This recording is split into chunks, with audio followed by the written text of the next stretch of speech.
All right, so we're gonna go over the soft tissue work you wanna do for feet and ankles, going all the way up to the knee, before you start getting into loaded ankle patterns. Okay, so there's a few points we wanna emphasize.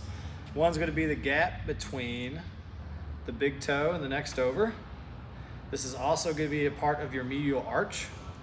So you're applying pressure through the top and through the bottom. Okay, so if you're doing this by yourself, you just cross your leg, cross that leg for me. Very good, try to grab that foot.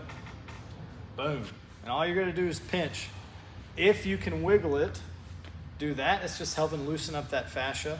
If you can't wiggle it through the hand, maybe you just can't reach very well, then apply pressure, and move the foot instead. Either way, you're gonna make that fascia move around its trapped point. That's gonna give you some freedom. Good, thank you. Part number 2 is going to be the outside. So this would be like the end of your lateral arch. So it's right underneath the pinky toe and just inside the pinky toe and the next toe over. Same thing, you're just gonna pinch in between. If you feel like there's plenty of space in there, you don't need to give it much effort. You just kind of hold, move the foot around if you can, again, or you can just pinch and wiggle. So wiggle that foot for me. There you go, move them toes. Big squeeze, big pull. Good. Maybe about a minute or so on each side, depending on what you think needs more attention. After you've hit the gaps in between the toes, you're gonna work your way up the arch now. So following the stiffness of the arch right where it runs underneath the foot. So it'll be inside the heel. Again, this is something where you just kind of squeeze and then move the foot around. Good, so you're trapping the other end of this arch, giving it some pressure, moving around, wiggling the toes, whatever you need to do to kind of break that up. For some people, they might need to go back to this lateral side, like flat-footed runners. This can get a lot of pressure. Same thing, you can squeeze. This one you can use a lacrosse ball if you want to. It doesn't matter, but you got these 2 main points up top, 2 main points down below. Once you've worked through those, bend this leg up for me on the box. You're just gonna kind of work your way up the Achilles. So Devin's gonna take both hands, push her thumbs into her Achilles. Very good, and scrub her way up. If she finds anything that seems extra tight, she'll stay there for longer. But after she's run through that Achilles tendon, she'll go right behind the heads of the calf. Very good, and I'll show you from another angle here in a second. And again, taking both thumbs, applying pressure, and scrubbing through. The closer you get to the back of the knee, the more you're gonna kind of get into that popliteus and a bunch of other kind of intrinsic, strong, tight little muscles that are back there. So if anything feels extra tender, don't be scared to dig in and give it some time, let it loosen up. It's gonna allow a lot more freedom through this section, through the shin, which you're gonna need before you do your loaded mobility drills. All right, so once we've gotten the fascia broken up and we got a little bit more freedom, now we're gonna do our basics to loaded mobility. Okay, so if we're looking more medial arch of the foot, that's gonna be our IT calf raise. So you're gonna kind of push that ankle towards the floor, load up that base of the big toe, and then go into a calf raise. But then I want you to take about 5 to 10 seconds on your way down, making sure that ankle still feels like it's rolled in. You're feeling a lot of stretch through that arch. And right before the ground, you should feel a lot of kind of stretch in that Achilles going through that arch.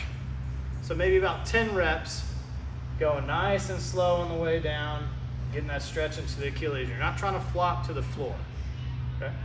After a few reps of those, you'll switch to more of the lateral arch. So this would be your external torque calf raise. So you're gonna shift most of your pressure to the base of your pinky toe, kind of loading up this outside edge of the ankle, and do the same thing. So you're gonna go up into your calf raise. You're gonna notice how that ankle pushes outward, and then you're gonna go nice and slow back down to the ground, making that lateral arch really kind of flex. For some people, this might even feel a little crampy in the foot, and that's okay.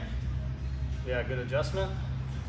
But again, loading up the base of the pinky toe or loading up the base of the big toe is gonna hit medial or lateral arch.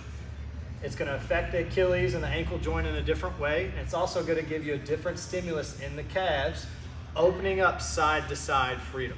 So once we focus just on that front to back calf raise, now we can focus more on inversion and eversion. So we like to use a little bit smaller implement for this. So previously we used like a 2x6, something that's a couple inches off the ground to give you the range of motion to the floor. On going side to side, we don't need as much. So Devin's gonna rotate more into that base of the big toe again, trying to pull the outside of her foot off the ground. So notice there's just a little bit of space here. She's rolling to the base of the big toe and then taking her time rolling back down to the ground. So you're gonna see that ankle rock left to right for her to get off the floor and go back down. Very good. So it's a lot stiffer, less range of motion. Ideally, we progress this into being a full calf raise. She would roll to the base of her big toe, then go all the way up, and then slow and controlled down, and then drift out to the side again. That way we're going through that full roll of the ankle. And then obviously we do this on the other way as well. So we load up the outside of the pinky pad. You're gonna see the ankle rock towards the weight to get her off the ground, and then back down. And when she goes back down, she's gonna get that stretch in the medial arch. She'll do that a few times. And again, you can progress this into a full calf raise. Very good. So hitting more of this outside head when we're trying to go there for that calf raise. Very good. So she's rocking to the base of the pinky pad, going slow and controlled down to the ground, and then letting it roll back inside for the full range of motion. All right, so continuing the progressions for our loaded mobility, the next easiest one that comes to mind is gonna be what's called a creeper carry. You will need weight, obviously. So Devin's gonna pick up these dumbbells.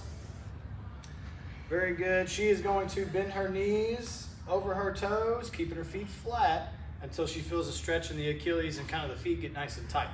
This is the start position, and you're gonna stay in this position as you slowly march along, keeping it smooth. You're not trying to impact the ground very hard. That's why it's called a creeper carry. And you're training this knee, you're training this joint angle to be able to hold this tension, build the rigidity back into the foot.